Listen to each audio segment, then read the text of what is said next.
La misma consta de varias partes. La primera, y en mi opinión es una de las más importantes, es determinar el motivo de la consulta, o sea, qué llevó al paciente a tomar el turno. En muchos casos el paciente tiene bien en claro lo que viene a buscar, pero en otros no está bien claro cuál es esa inquietud que presentan. Y ahí es donde entramos nosotros a preguntar, a indagar junto con el paciente para poder determinar qué es lo que necesitan, qué es lo que buscan. Y esto es clave para luego poder llegar a un buen resultado y a una buena satisfacción. Una vez que logramos determinar esto, pasamos a la siguiente etapa, que es la de empezar a indagar un poco sobre la información médica del paciente, a lo cual nosotros le llamamos anamnesis, donde evaluamos o preguntamos sobre antecedentes médicos, cirugías previas, medicaciones que toman, si tienen alergias o no, si tienen algún antecedente oftalmológico. Por ejemplo, es importante saber si el paciente tiene antecedentes de un ojo seco,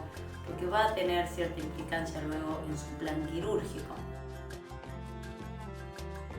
La primera consulta es un momento en donde se mueve mucha información. Tanto el paciente nos brinda mucha información de su parte, así como nosotros como médicos le otorgamos mucha información. Y por eso que a veces les aconsejamos que vengan acompañados, porque es un momento en donde uno a veces se encuentra nervioso y no logra retener o recordar toda la información que damos, y el contar con un acompañante a veces nos ayuda a estar más tranquilos y a poder retener más esa información.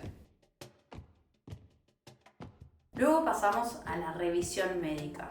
En la misma no solo vamos a revisar la zona periocular, que comprende las cejas, los párpados y los pómulos, sino también que revisamos al ojo en sí. Y esto es debido a nuestra formación como oftalmólogos. Es muy importante que nosotros tomemos la agudeza visual del paciente, también podamos revisar la superficie de la misma, la córnea, el estado de la córnea, de la película lagrimal. Todo esto lo podemos hacer gracias a que contamos con una herramienta muy importante en nuestra consulta, que es la lámpara de hendidura. Es una especie de microscopio que nos permite ver todas estas cosas que son importantes también a la hora de evaluar el plan.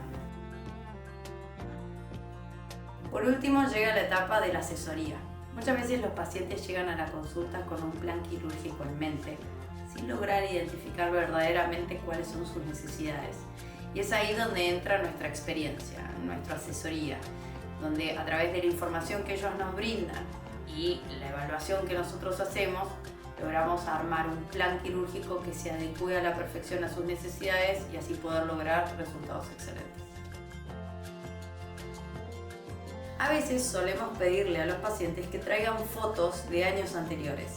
La usamos como una herramienta para poder explicarle un poco mejor al paciente y que sea más fácil de entender su propia anatomía. Todo esto hace que no haya dos consultas iguales y que la misma sea igual de importante que la cirugía para poder lograr el éxito.